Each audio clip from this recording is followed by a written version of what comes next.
Imagina acordar e perceber que as palavras simplesmente fogem. Que frases comuns travam no meio. Agora imagina isso acontecendo não com qualquer pessoa, mas com Bruce Willis. Antes de o mundo saber que ele tinha demência frontotemporal, os sinais já estavam ali, discretos, invisíveis, mas devastadores. Tudo começou de forma sutil nos sets. Bruce, conhecido por decorar páginas inteiras de roteiro, passou a esquecer falas inteiras. Diretores colavam diálogos atrás da câmera, e mesmo assim ele travava.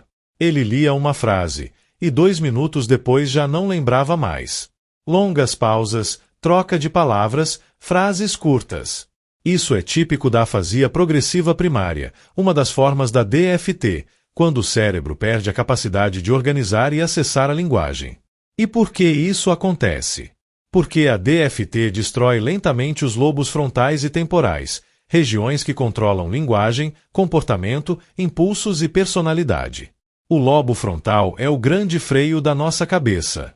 Quando ele falha, a pessoa perde exatamente isso, o filtro. Por isso é comum a desinibição. A pessoa começa a agir sem perceber que está ultrapassando limites. Pode fazer comentários inadequados, rir em situações sérias ou até tocar pessoas de maneiras que não são socialmente aceitáveis. Por exemplo, alguns pacientes passam a palpar o corpo de outras pessoas, como encostar a mão no bumbum de mulheres, sem perceber que aquilo é absolutamente fora do normal. É a doença tirando o controle. No caso do Bruce, familiares relataram mudanças internas profundas. Ele ficou mais isolado, menos responsivo, menos emocional. A empatia, que também mora no lobo frontal, começa a desaparecer. A DFT muda quem a pessoa é.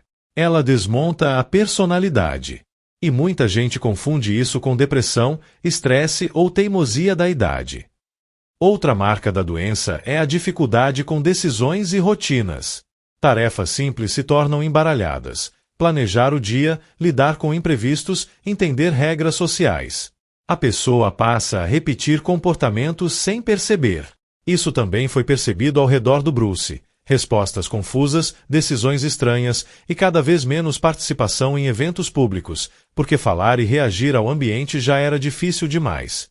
Com o avanço, a linguagem começa a desaparecer de verdade. Palavras somem, ideias não se conectam. Frases ficam vazias, curtas, sem conteúdo. Em estágios mais avançados, muitos pacientes entram em mutismo, param de falar completamente.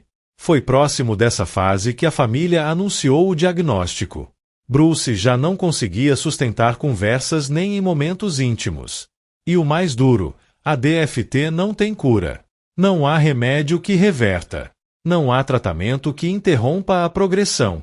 O foco é qualidade de vida. Fonoaudiologia para manter algum nível de comunicação, terapia ocupacional para preservar a autonomia, fisioterapia para manter movimentos e muito suporte emocional para a família.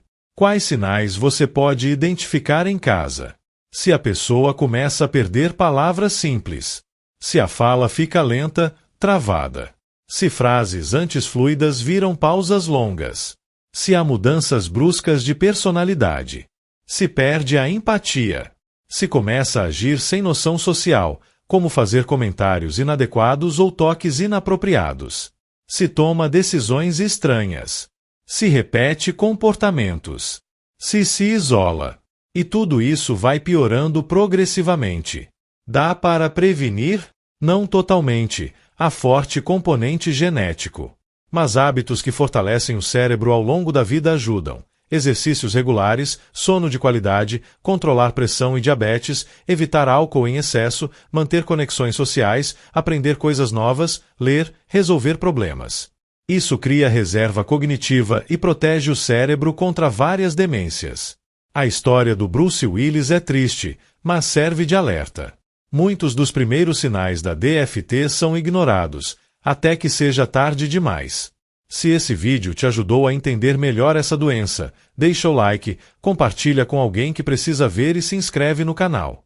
Aqui no Mede Tudo, a gente mede tudo sobre a medicina.